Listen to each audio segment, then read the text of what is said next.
I have told this story exactly 3 times in my life.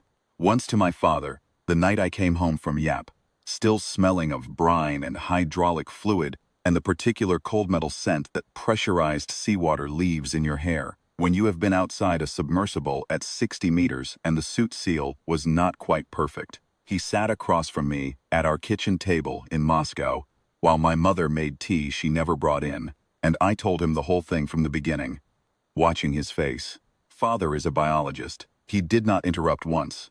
When I finished, he was quiet for a long time, and then he said, "You could have died," and I said, "Yes," and he said, "Write it down while it's precise," and I did.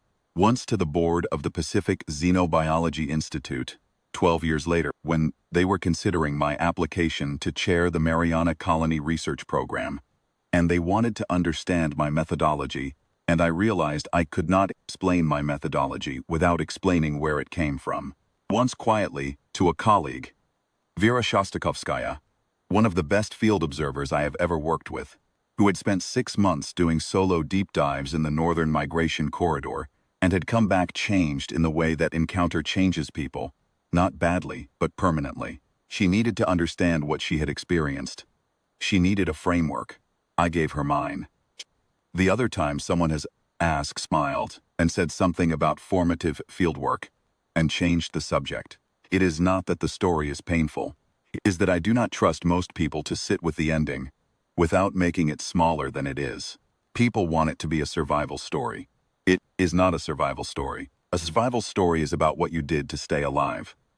This is a story about what happens when you look at something that could kill you and ask the right question about it before you ask whether it will.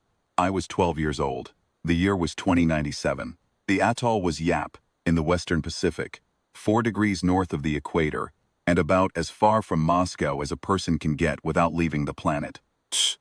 I had been placed on summer field practice under the supervision of Aaron Singh, director of the Yap Ocean Biology Station, one of 11 deep ocean monitoring installations that the International Science Cooperative maintained across the Pacific Basin. Singh had been at Yap for 31 years.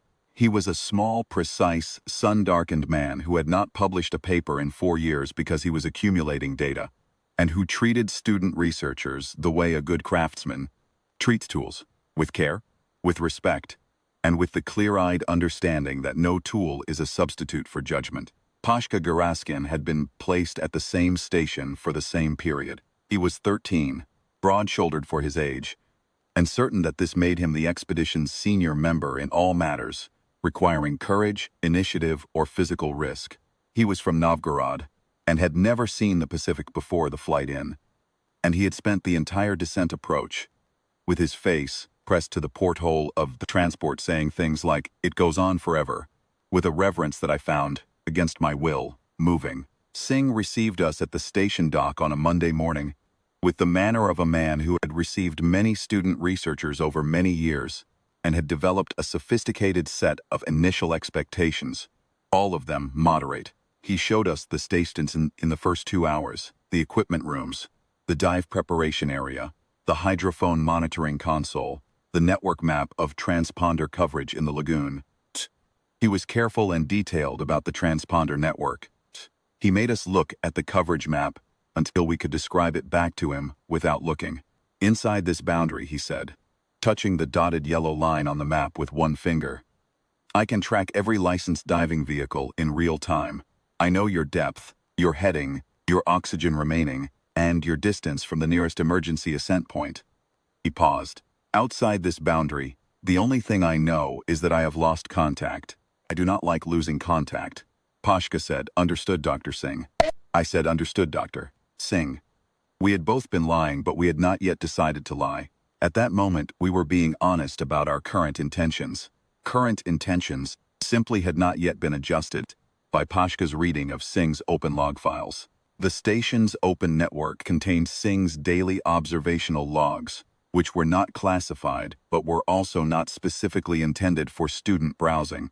Pashka browsed them on the second evenings, sitting cross-legged on his bunk with his tablet while I was writing up my afternoon water column sample notes. He had that quality of attention that means a person has found something interesting and is choosing how to present it. Station has been recording anomalous signals for 11 weeks, he said. I put down my notebook. Kind, acoustic, low frequency, coming from the Eastern Lagoon. He turned the tablet to show me the spectrogram. The signal was arrhythmic, but not random. It had a repeating structural element that appeared at irregular intervals, like a word used in different sentences. Find anything like it in the Pacific baseline data we had been assigned to review. Also, 3 of the research dolphins have been absent from their stations for 22 days, and a sperm whale pod deviated from its migration route and circled the outer reef for a week before turning south. Singh thinks it's biological. Singh doesn't say what he thinks yet. He says the data is insufficient for conclusion. Pashka set the tablet down. Look at where the acoustic signals are coming from. He pulled up the lagoon map. The signal origin coordinates were marked with a small red triangle. It sat in the eastern sector of the lagoon, over a feature labeled in the survey index as the war wreck field. The remains of 23 Japanese warships and transports sunk in the American air raids of February 1944, lying in 20 to 80 meters of water on the atoll's eastern slope. I studied the position. I studied the spectrogram again. Structural element in the signal repeated at intervals of roughly 70 to 90 seconds. Nothing biological I had studied produced exactly that rhythm at that frequency, which meant either the signal source was something I had not studied, or the signal was not what it appeared to be. You want to dive the wreck field, I said. I want to see what's making that sound, Pashka said. Yes. Singh's transponder coverage doesn't reach the eastern lagoon. I know. He was very specific about the boundary. He was. Pashka was quiet for a moment. He had the decency to look somewhat uncomfortable. I'm not proposing we do anything irresponsible. We use YAP-2. We stay within the wreck field. We come back before the morning shift starts. If we find something, we report it. The anomaly gets resolved faster than it would by waiting for Singh's data accumulation. This was not an unreasonable argument on its face. I spent the rest of that evening examining it and finding the places where it was and wasn't sound, and in the end I decided to go.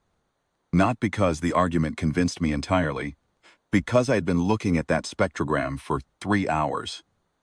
And the structural element in the signal was not explaining itself by any mechanism I could account for. And the eastern wreck field was where it was coming from, and I was 12 years old. And the Pacific was right outside, and I was, whatever else I was, curious. The YAP-2 was a 4-meter research submersible with a single pilot seat and an observer position aft, externally mounted scientific instruments including a biological sensor suite, a camera system with 4 external heads, and a manipulator arm on the bow that could reach 2 meters and rotate through 200 degrees. It was designed for shallow reef survey work and rated to 150 meters. Pashka had logged 14 hours on the station's simulator interface and no hours in an actual submersible in actual water. This distinction meant more than he acknowledged, but less than I worried about. He was good with his hands. He had spent the simulation hours seriously, took the pod at 0415, while the station's overnight data logging systems ran unattended and Singh slept. The lagoon was black glass, and the sky was just beginning to separate from dark to gray. I activated the emergency beacon transponder, not its distress mode, just its standard tracking pulse, out of a habit my father had given me. You always tell the water where you are, even if no one is listening yet. Pashka saw me do it and did not comment. The descent into the eastern lagoon took 18 minutes. The pod's lights were on low to conserve the battery. At 60 meters on low power, we had about 4 hours of operational time, which was more than we needed. I watched the biological sensor suite and the acoustic monitor as we dropped. The acoustic signal resolved as we descended. At 20 meters, it was clearly audible on the pod's hydrophone, a low, layered sound that was neither mechanical nor like anything in the Pacific baseline catalog I had spent the previous 2 weeks reviewing. Not a cetacean vocalization, not a geological rumble, not a propulsion system, something else. Structured, patient, and produced by something that had been producing it for longer than it cared to calculate. He said nothing about the signal. He was focused on the piloting. 80 meters, the wreck field materialized below us in the pod's lights. I say materialized because that is what it felt like. Not a gradual emergence from darkness, but a sudden presence, the way city appears, around a bend in a road. The scale of it was different from any survey image I had studied in the station's archives. 23 ships. The coral colonization had been going on for 53 years, and it had not been polite about it. The wrecks were not recognizable as ships anymore, except by their general geometry, by the shapes hidden inside the growth. Everything was living. A destroyer's gun turret was an arch of branching coral and sea fan, crimson and yellow in the pod's lights. Transport hull had become a vertical reef face, encrusted so densely that the steel beneath it was completely invisible, the ship detectable only by the shadow it cast downward in the current. In the pod's lights, the color was almost painful after the black of the descent. "Look at it," Pashka said quietly. I looked. The Yamagiri Maru was identifiable before we reached it, not by its appearance but by the change in appearance around it. The wrecks on either side were covered in growth to the waterline of their sinking and beyond. 53 years of continuous colonization, uninterrupted. The Yamagiri Maru was not. The encrusting sponge and coral stopped sharply at a boundary 3 or 4 meters above her original floodline, as though something had discouraged settlement there. Below that line, the steel was dark, roughened by corrosion but not overgrown, clean. Nothing in the ocean is clean, but cleared. Something, over 53 years, had maintained that clearance. Not deliberately, I thought at the time. As a byproduct of chemistry. The colony's chemical gradient, diffusing outward through the hull, deterring the encrusting organisms the same way it had deterred the dolphins and the whales. A zone of chemical influence that had kept the wreck's lower hull bare. "The colonization boundary," I said, "at where it stops." Pashka saw it. He made a note on his field tablet. Old habit, we both had it, and brought the pod in parallel to the hull at 15 meters. The acoustic signal was much stronger here. Hydrophone was registering it clearly, and I could make out the structural element, the repeating component, and the beginning of a second structure nested inside the first. "It's coming from inside," Pashka said. "Yes. How long has it been broadcasting?" "At least 11 weeks. Possibly longer at a lower intensity." I thought about the bare hull. About 53 years of chemical deterrence. Possibly much longer. Pashka found the forward cargo hatch at the bow section. The survey maps had flagged it as partially open since the earliest post-war dive surveys. The sinking had been fast, and the ship's internal pressure differential had partially forced the hatch outward before the flooding equalized. The gap was not large, approximately 40 centimeters at its widest. Too narrow for a suited diver to pass through, but large enough for Yap 2's manipulator arm extended at its narrowest angle. This was Pashka's plan. He explained it while maneuvering us into position. Extend the manipulator into the hold. Capture biological and water chemistry samples from the interior. Document the hold interior with the bow camera. If the acoustic signal source was inside, the hydrophone would register it clearly. If there was cargo visible, we would photograph it and report. He was not, he emphasized again, planning to remove anything. He was a biologist, not a treasure hunter. He said this in the tone of someone who has been telling himself this for several days. "Particulate density is 2 orders of magnitude above ambient," I told him. "Inside the hold it's probably higher. Denser biological population, or a different kind of biological source." I showed him the sensor graph. The diffusion gradient is consistent with a very large number of small organisms, rather than a small number of large ones. Dense colonies, sessile phase possibly. I thought about this for a moment.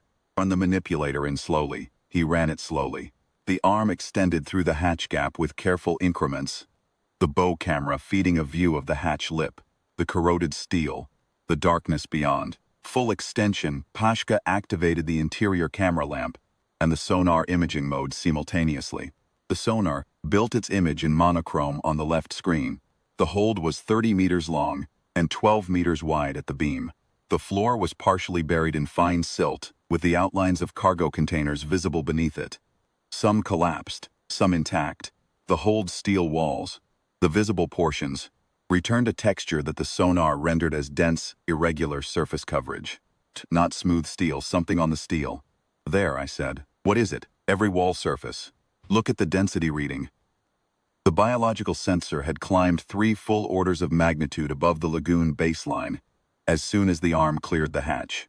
We were reading from inside the ship's atmosphere now, such as it was. The dissolved oxygen content was far below the lagoon standard. Not anoxic, but deeply depleted. The content of a sealed space that had been slowly consuming its available oxygen for a very long time. Pashka started to say something. The pod lurched. It was not violent. It was sudden and complete and absolute. The way sound stops when a door is sealed. A shock ran through the hull from bow to stern. Every instrument board lit status changes simultaneously. Manipulator arm, fault, structural, warning, position unchanged, propulsion nominal. We had not moved. Something had hit us or caught us from outside. Pashka ran the retraction sequence immediately. The hydraulics engaged and immediately registered resistance.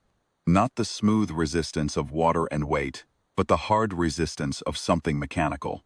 The arm did not move. "Stop," I said. He stopped. I ran the diagnostic. The bow external camera showed me the hatch rim and the arm's housing at the point where it passed through the gap. The housing was scored, fresh scoring, the bright silver of recently exposed steel against the surrounding rust. The arm was not at the angle it had entered. It was bent. It took me 4 minutes to reconstruct what had happened from the camera angles and the structural sensor data. The Yamagiri Maru's forward cargo hold had contained, before the sinking and for 53 years afterward, the remains of a light armored vehicle that had been loaded as cargo in the Philippines in early 1944. The sinking had shifted it into the starboard corner of the hold, where it had been corroding for 53 years, in near total stillness. The manipulator arm's cable housing, at full extension, had brushed against the ledge of hull framing where the vehicle's remains were balanced. The vehicle mass, dense with rust but still substantial, had shifted. It had fallen 2 meters and landed across the manipulator arm at the elbow joint. The joint had not broken. It had bent to 63 degrees off its axis. The bent arm was now wedged through the hatch gap at an angle that made the hatch impossible to open further and the arm impossible to retract without destroying the elbow joint entirely. If the joint was destroyed, the arm would release, and we would be free. But the emergency release for the arm, the mechanical disconnect that could be operated independently of the hydraulics, was on the arm's shoulder joint, on the exterior of the pod, 40 centimeters from the hatch rim. It required a physical lever operation that could not be performed from inside. I showed Pashka the maintenance schematic on the secondary screen. I showed him where the release lever was. I showed him the calculation. The hydraulic retraction, if we kept running it, would strip the elbow joint in approximately 12 to 15 minutes of sustained pressure, at which point the arm would release and we would surface. Or someone could go outside, reach the shoulder joint, and operate the lever mechanically. Pashka looked at the schematic. He looked at the left screen sonar image and the dense wall covering texture, and the darkness at the rear of the hold beyond the camera's reach. "Activate the emergency beacon," he said. Yes, I had already done this. Done. Singh's response time from this distance, once he has the signal, is 35 to 50 minutes minimum. We wait inside. I turned back to my sensor board and looked at what it was showing me, and I thought about waiting. The dissolved oxygen inside the hold was at 19% of lagoon baseline. Particulate density was consistent with a colony organism covering every surface of a 30 by 12 meter interior. The acoustic signal on the hydrophone was much clearer now. I could hear the structural element, the repeating component, and I had been listening to it long enough to begin hearing a second structural element nested inside the first. The signal was not simple. It had layers, and it had not changed since the manipulator arm entered the hold. The organism on the walls, whatever it was, however large the colony was, however close the nearest units were to the arm's housing, had not responded to our intrusion with any behavior the sensors could characterize as predatory. No change in acoustic output, no movement registered on the sonar, nothing. I had been thinking about this since before the arm got stuck. I had been thinking about why a colonial organism in a depleted oxygen environment, in dormancy, had not responded to an intruder with the behaviors that depleted oxygen dormancy was supposed to suppress. Something was wrong with my model. The model said, Low oxygen, low metabolic rate, reduced activity, reduced threat response. The signal said, low oxygen, high information content, structured output, maintained broadcast. They were not asleep. They were waiting. There is a difference. I need to go outside, I said. Shka said no, and then said why not. Singh was coming. The pod was intact. The arm would release eventually even without mechanical assist. There was no reason to expose a suit diver to an unknown organism at 62 meters. Said this in the flat, rapid voice of someone who is not arguing, but reciting the rational case against panic so that panic cannot get purchase. I let him finish. I said, they haven't moved, that we know of. The sensor suite would show mass movement. Colonial organisms produce measurable water turbulence during active displacement. Turbulence reading inside the hatch is 0. I showed him the readout. If they were going to attack the arm, they would have done it when it entered. They didn't. The unit of time that has passed since the arm entered the hold has not changed that. You don't know why they haven't attacked. No, I have a hypothesis. He looked at me. You always have a hypothesis. Usually they're right. This was true, and he knew it was true, and he did not say it wasn't. He sat in the pilot seat for 30 seconds that I counted without meaning to, and then he said, "What's your hypothesis?" I showed him the oxygen graph, showed him the particulate density readings extrapolated over the hold volume to estimate colony biomass. I showed him the acoustic signal spectrogram and the nested structural elements. Then I told him what I thought. And I want to take more time with this than I usually do in the telling call because the reasoning is the point. The organism on the walls of the Yamagiri Maru's forward hold was, and here I am using vocabulary that did not exist in 2097, translating backward from the terminology my own doctoral work eventually produced. A colonial predator in deep dormancy. Each individual unit was small, 2 to 8 centimeters, bilateral, with a simplified sensory array and a single specialized jaw structure designed for penetrating and immobilizing prey. They were not independent hunters.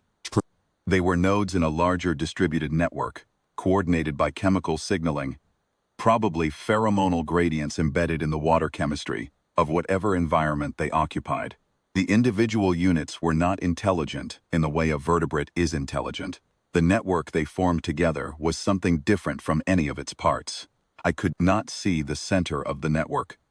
The camera's reach ended in the middle of the hold, and the darkness beyond was total.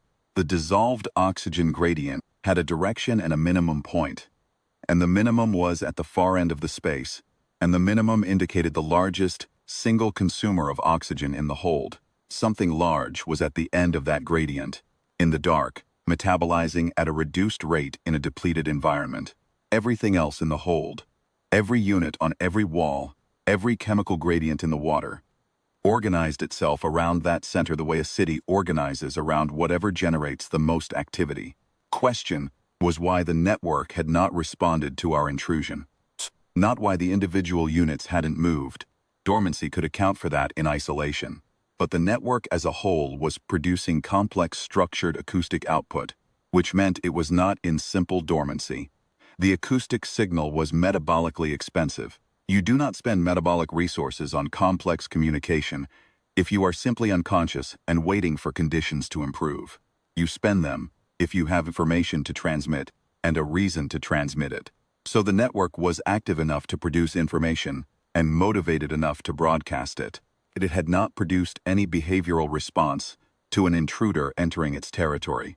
These two facts together meant that either the intrusion had not registered, which the sensor data made impossible, the network's chemical sensitivity would detect me at 20 meters, let alone the manipulator arm at 2 centimeters from the nearest wall unit, or the intrusion had registered, and the network had assessed it and decided not to respond with predation.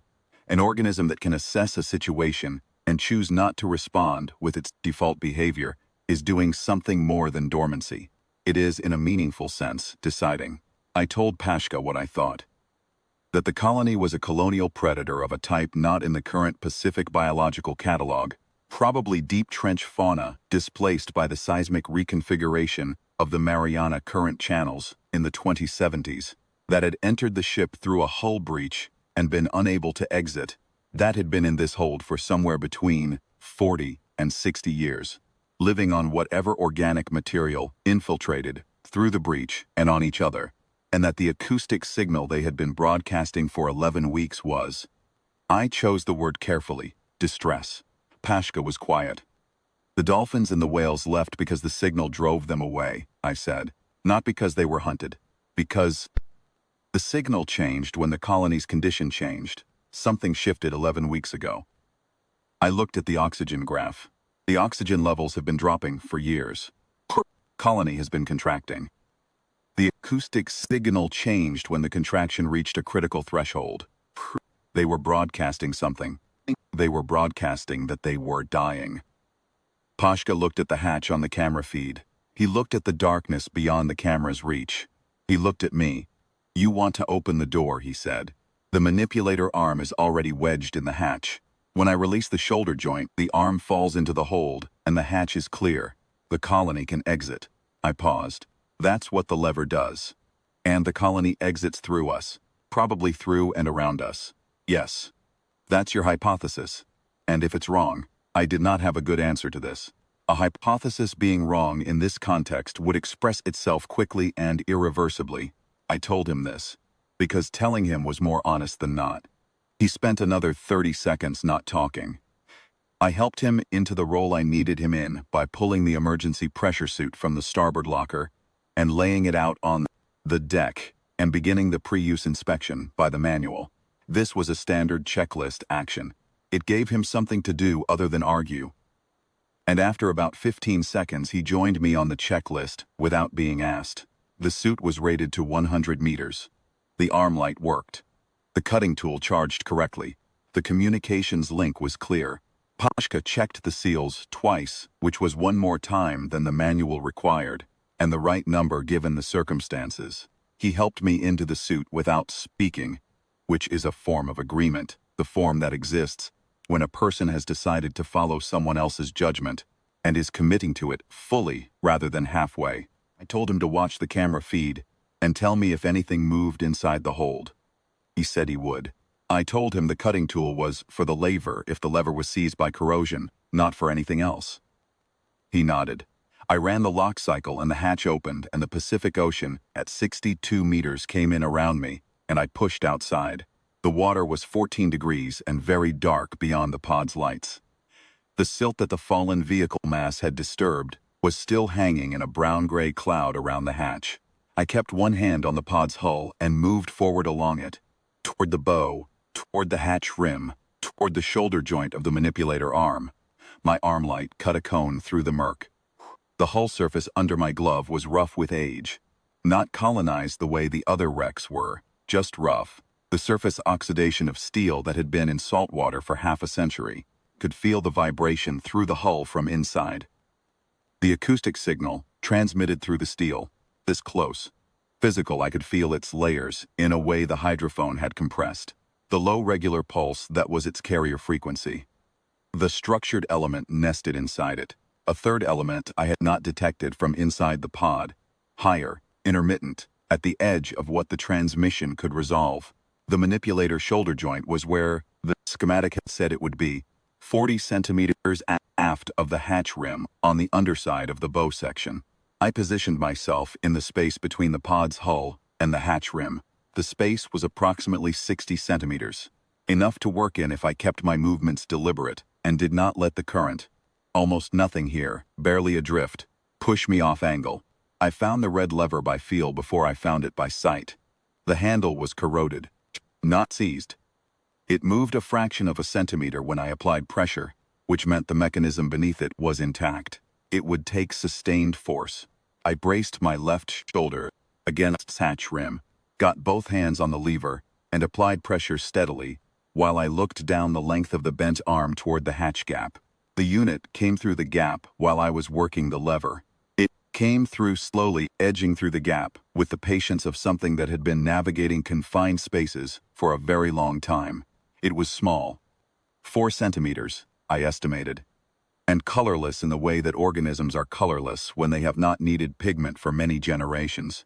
That particular absence of color that is not whiteness, but the removal of something. It had a simplified body plan, bilateral, elongated, with a single jaw structure at the anterior end, and sensory clusters distributed along the dorsal surface. It moved without turbulence, which is a quality of precision rather than size. It cleared the hatch gap and stopped at a distance of approximately 10 centimeters from my faceplate. I did not move. I had both hands on the lever and I did not raise them, or change my grip or do anything that would communicate a state change. I looked at the sensory clusters on the unit's dorsal surface, and I thought, it is reading me the same way I am reading it. It has no more information about what I am than I have about what it is. We are both at this moment data gathering. The unit held its position for 11 seconds. I know this because the suit recorder shows it. 11 seconds of mutual attention at 10 centimeters. Then it moved upward, past my helmet, to a position on the hatch rim directly above my head, and stopped. Between me and my escape route. Not between me and the lever. Above me still, I went back to the lever. 4 more minutes of sustained pressure. Braced against the hatch rim with both shoulders to get the angle. The lever was old and it was unwilling, and I worked it in small increments and felt it give, fraction of a centimeter at a time, the rust inside the mechanism breaking loose in the sequence that rust breaks. Suddenly, then completely. The lever rotated 90 degrees. The shoulder joint disconnected with a sound I felt more than heard, a low, mechanical release transmitted through the hull and up through my gloves. The manipulator arm fell. It fell into the hatch, still bent, still trailing its hydraulic hose, and dropped into the hold below with a muffled impact I felt through the soles of my boots on the Yamagiri Maru's hull. Shh. The hatch was clear. Inside the ship, from the hold, from whatever was at the back of the hold, at the end of the oxygen gradient, there came a sound that my suit recorder compressed into noise on the transcript, but that I received in my body at 62 meters, as something I have spent 20 years trying to describe accurately in language, and have never fully managed. It was low, it was layered, it was certain. Those 3 things together produced an impression that I can only call, inadequately, knowing, the sound of something that has understood what just happened, and is orienting itself accordingly. Then the units came out. The first ones came slowly, one at a time, through the hatch gap, which was now clear. They did not come in a rush. They came in the way that things has come when they have been careful for a very long time, and are allowing themselves, for the first time in a very long time, to be less careful. A trickle became a stream, and the stream became a current, and I held onto the bow section with both hands and felt the current flow over me. They were colorless, and they were everywhere. Above me, around me, beneath me, across my arms and over my helmet, and down the length of the pod toward the stern.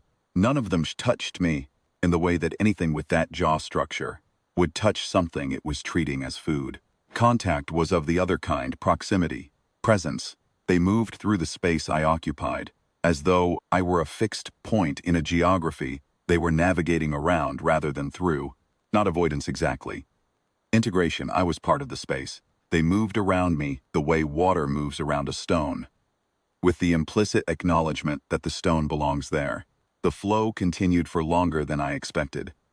The colony was much larger than the sensor readings from inside the pod had suggested.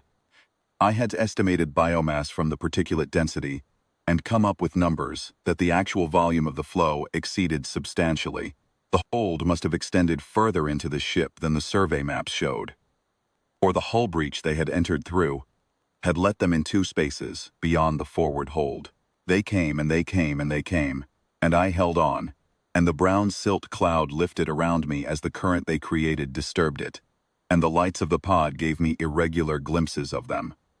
The color that is not color, the movement that is not turbulent. The center came last. I had been waiting for it. The oxygen gradient had pointed to it. The acoustic signal had been produced by it, or at minimum had been coordinated through it. The colony's structure, the functional groups, the chemical signaling network, the layered acoustic output, all of it organized around a center of some kind. I had expected something large. I had not specified to myself how large. It came through the hatch not all at once, but in sections, the way very large things move through inadequate spaces with patience rather than force, sideways first, then reorienting, then the full length of it clearing the hatch rim and hanging in the water column in front of me. My arm light caught it fully, for approximately 3 seconds before the battery-saving protocol dimmed it. 3 meters, possibly 4. It was moving, and my light was dimming, and my depth perception at 60 meters, without a reference structure, is less reliable than I would prefer. The same colorlessness as the units, scaled up. The same body plan, simplified, bilateral, with the sensory clusters large and distributed and clearly active, processing the full range of information the water contained. The jaw structure at its anterior end was closed. The acoustic output was happening. I could feel it through the water, but the frequency had changed. The high intermittent element I had detected on the hull was now primary. It was addressing something. It paused in front of me, the full volume of it, present, attending. I have tried, in 20 years of writing about this encounter, to describe what happened in the next interval, with the precision that science requires, and I cannot. What I can report is the following. The organism was, by every biological measure I had available, a predator. Its jaw structure was specialized for penetrating and immobilizing prey. Its sensory system was sophisticated enough to locate organisms in total darkness by dissolved chemical signatures alone. It was hungry.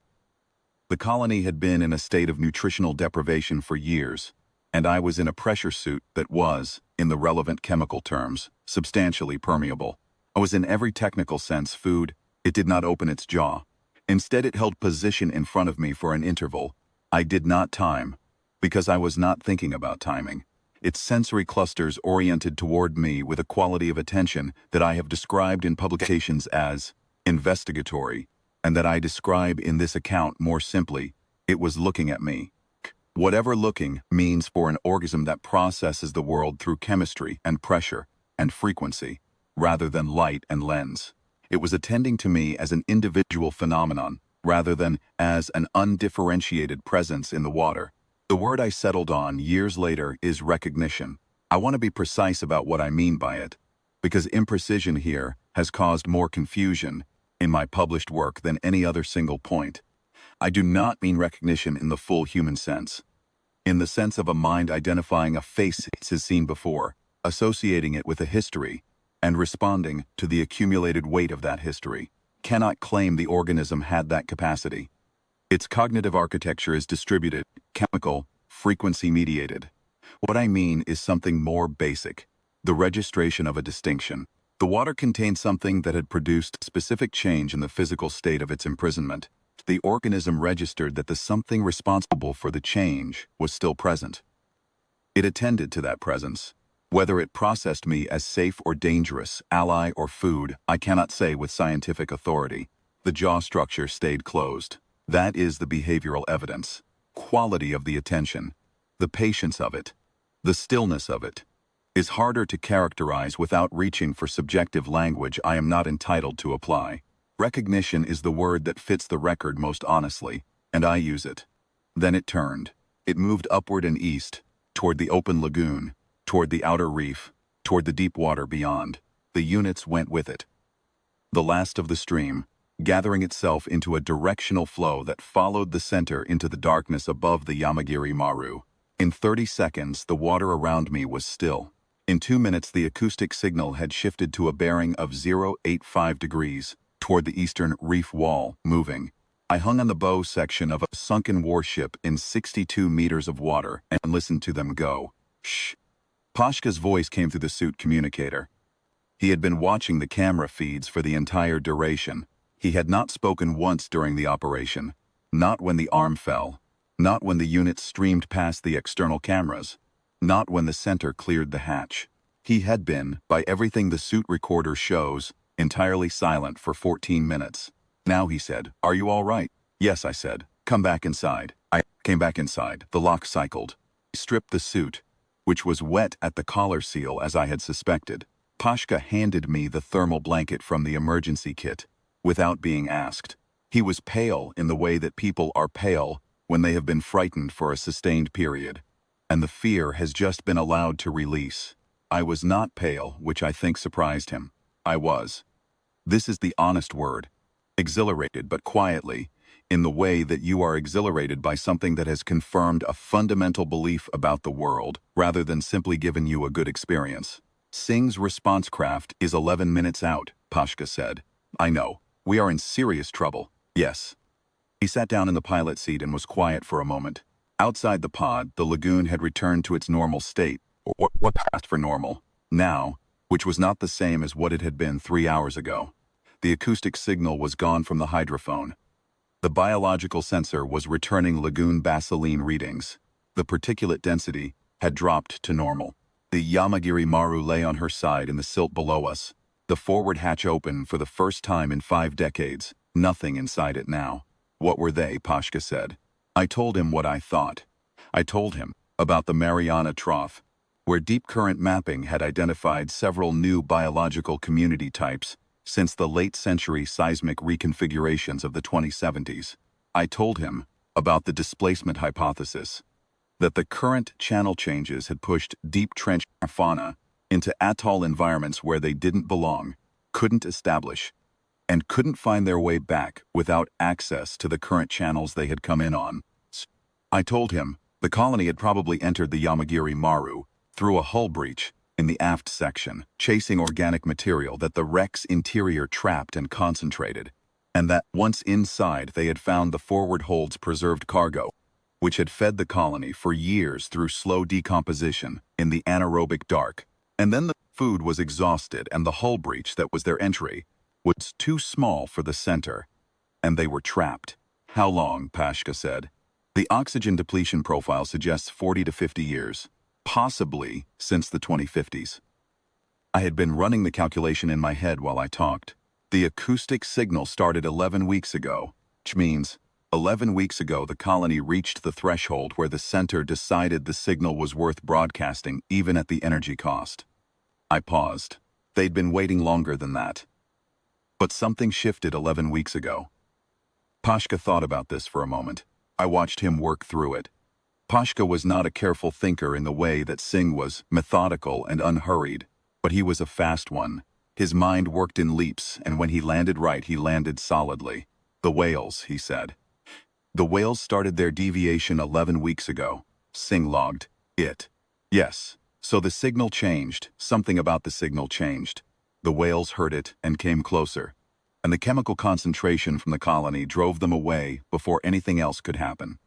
That's what I think. Yes. And we came closer and the chemical concentration should have driven us away too. It should have, yes. We were in a sealed submersible.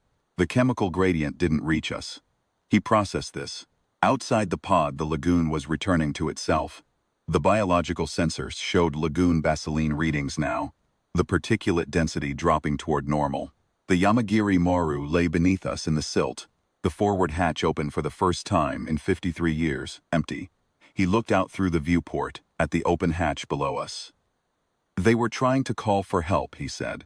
Not a question. I said nothing. I am careful, in my scientific work, about attributing intentionality to chemical signaling systems in organisms whose cognitive architecture we do not fully understand. The word trying contains an assumption about goal-directedness that requires evidence I did not have at 12, and that I have spent 20 years since trying to accumulate. In that moment hanging over the Yamagiri Maru while Pashka worked through what had happened, I simply said nothing, because sometimes silence is more honest than a qualified answer that sounds like a denial. Singh's response craft reached us 13 minutes later. We surfaced. He was standing at the bow of the surface skiff when we came up, in the early morning light, wearing his fieldwork vest and the expression I mentioned. He brought us aboard without speaking. He had the thermal blankets out already. He had been doing this for 30 years, and he knew how these mornings went. He wrapped Pashka first because Pashka was closer. He wrapped me second and held the blanket closed at my shoulders for a moment with both hands, which was as close as Arun Singh came to an expression of relief. He towed the pod back to the station. He sat across from us in his office. He listened to the suit recorder playback and the instrument logs without interruption and asked 3 questions, each of which he then answered from the data before either of us could respond. He opened his handwritten field notebook and wrote several pages. While we watched, the pen froze without pause. the pages filling with the particular script of a scientist, recording an observation while it is still whole. I watched him write, and I thought about what it looked like from outside. Two student researchers, a missing manipulator arm, a submersible taken without authorization to a sector outside the tracking boundary, a colony of unidentified deep trench organisms released from a sealed WE cargo hold, a suit dive at 60 meters by a 12-year-old who had read the maintenance schematic carefully and hypothesized correctly about what would happen when she pulled a lever. Singh had spent 31 years watching the Pacific accumulate data. He had spent 31 years being patient with the data and not publishing until he was ready and filing everything correctly and waiting.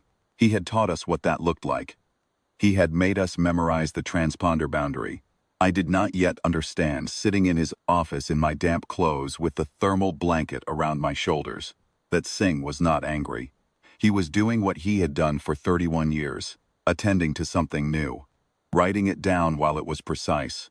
Then he closed the notebook and looked out the window at the eastern lagoon, which was morning lit and quiet, and said, "How did you know they would not attack you when you were outside?" I told him the truth. I had not known. I had hypothesized, based on instrument readings, that the metabolic state of the colony was inconsistent with active predation, and that the sensory probe behavior of the unit that came through the hatch before me was consistent with investigations rather than hunting. I told him the hypothesis could have been wrong. I told him I had assessed the risk of waiting 40 minutes for his response craft against the risk of the hypothesis being wrong, and I had made a decision. He was quiet for a long time. "Your hypothesis was right," he said. "Yes. You were also 12 years old, and you took a station submersible outside the transponder boundary without authorization. Also, yes." He looked at me for a moment. Then he looked at Pashka. Then he wrote something else in the handwritten notebook, something brief, and closed it. The incident report he filed with the Pacific Marine Archive that afternoon documented the equipment damage and the unauthorized use of the YAP-2 in standard language. The biological observation was filed separately under a different heading. Singh is primary observer. My name is field technician. Pashka's name is witness. It was 6 pages long. It was not in standard language. It was precise and dense, and it used careful words, the words of someone who has seen something and is determined to record it accurately before the seeing fades. He did not send us home. He suspended our equipment access for 2 weeks and assigned us to surface observation and data entry. The data entry was boring. The surface observation was not, because the eastern lagoon was now a different place than it had been. And even surface observation of a different place is interesting if you pay attention. On the last evening of the 2 weeks, Singh took us out to the eastern edge of the lagoon in the station skiff after the sun was down. He cut the engine, and the skiff drifted in the dark. The stars were what they always are at Yap. Enormous, without interference. The Milky Way a physical presence overhead rather than a suggestion. The lagoon water was warm and still. 3 minutes after the engine cut, the bioluminescence began. It came from depth, deep, far below the skiff, a diffuse glow that pulsed once slowly and then went dark, and then again. And then a third time, the pulse expanding outward from its source in a ring that spread and dimmed. "They come back sometimes," Singh said. He was watching the water. "At night. The signal on the hydrophone is brief, 30 seconds 40, then it goes." He paused. "This is the 4th time in 2 weeks," Pashka said. "What are they doing?" Singh didn't answer. After a moment he said, "Elisa, do you think they're doing?" I watched the bioluminescent ring fade into the dark water and thought about what I thought. 42 years in a sealed cargo hold. 42 years of waiting for an exit that did not open from the inside. And then something happened. A manipulator arm fell, and a hatch cleared and a shoulder joint disconnected. And the exit was there. And now 2 weeks later they were coming back. 4 times in 2 weeks, brief acoustic signal, bioluminescent pulse, then gone. What I thought was, they were checking to see if the hatch was still open. After 42 years of the hatch being shut, perhaps that is a thing you verify. Perhaps that is a thing you keep verifying for as long as verifying is possible. Because the alternative, trusting permanently that the open thing stays open, is a form of confidence that 42 years of imprisonment teaches you not to have. What I also thought, and this is the thought that I sat with for the next 20 years while I built the research program that would eventually let me understand the colony better, and that I am still sitting with now, at 52, having studied colonial deep trench predators in more detail than almost anyone alive, is that they might not have been checking the hatch. They might have been checking on me. The organism that had come through the hatch, the one that had regarded me for 11 seconds at 10 centimeters, the one that had attended to me at the shoulder joint while I worked the lever, directly above my head, not blocking anything, simply present, the one that had turned in the water at the moment of release and oriented toward me before leading its colony into open water. It had, in whatever terms its distributed sensory architecture used, registered me as the agent of the change. It had registered the difference between the water with me in it and the water without me in it, and it was coming back to the place where the change had happened and producing a signal, and the signal might be. This is the hypothesis, unverifiable, beyond my means to confirm or deny, directed. I cannot prove this. The colonial deep trench predator does not communicate in terms I have a full translation for, and I have spent 20 years trying. What I can prove is the behavioral record. 417 research dives in colony active waters over 22 years of the Mariana Colony Research Program, with 16 different submersibles and 43 different divers, and not one attack. The colony approaches submersibles. The center approaches them. The sensory attention is directed. The jaw structures remain closed. I say to the new researchers, when they come back from their first colony, div with that expression. The expression of someone who has been attended to by something they do not have a framework for, and found it less frightening than they expected. I say, move slowly. Give way if a unit approaches. Do not block passages, and when the center comes, hold still and let it look at you. It will not take long. They always ask me how I know. I tell them about the instrument readings, the metabolic state, the behavioral indicators, the 22 years of documented non-aggression. I tell them the science. What I do not tell them, usually, is the thing I tell you now. I know because I was 12 years old in 62 meters of water with a lever that needed turning, and something came through a hatch to look at me, and I looked back, and I held still, and in that 11 seconds of mutual attention, the question of whether it would hurt me was already answered by everything that had already happened. By the signal it had been broadcasting into the Pacific for 11 weeks, by the 42 years it had waited in a sealed space for an exit, by the fact that it sent a unit through the hatch first, before coming itself not as a weapon but as a probe, not to take but to know. It was curious, so was I. This is the only real explanation for why it worked. Two curious organisms on opposite ends of an evolutionary tree, in 62 meters of salt water over a sunken warship, both of us doing the thing that curiosity requires, which is looking before deciding.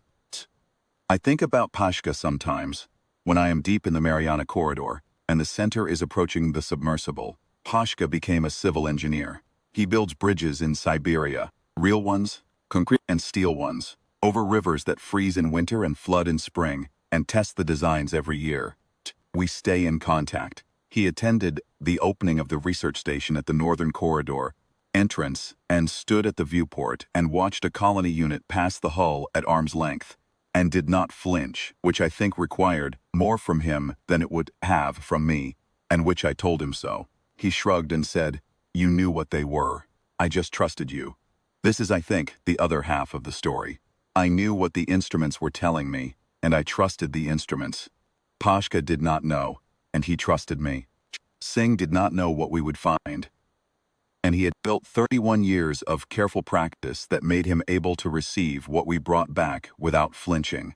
The colony did not know what I was, and it investigated before it acted. Everyone in this story, at the critical moment, chose to look rather than assume. The Yamagiri Maru is still there. The hatch is still open. Singh mapped it with a new survey drone the following spring, and confirmed that the hull breach through which the colony had originally entered had widened in the intervening years. Wide enough now for the center to pass through. Colony can come and go without the forward cargo hatch. They use the hatch anyway, according to the quarterly diagnostic monitoring that Singh ran until he retired, and that the station has continued since. The signal at the hatch is brief and regular. It has not changed frequency in 22 years. My father asked me, when I came home from Yap and told him the story, what it felt like to be outside the pod. It felt like being in the right place at the right time, with the right 40 minutes of data. He smiled and said that was a very scientific answer. I said yes, and he waited. And I said, it also felt like being trusted, by something that had no particular reason to trust anything. He was quiet for a long time. Then he said, that's not nothing. No, it is not nothing. After 20 years of trying to quantify it, I am increasingly persuaded it is in fact the whole thing.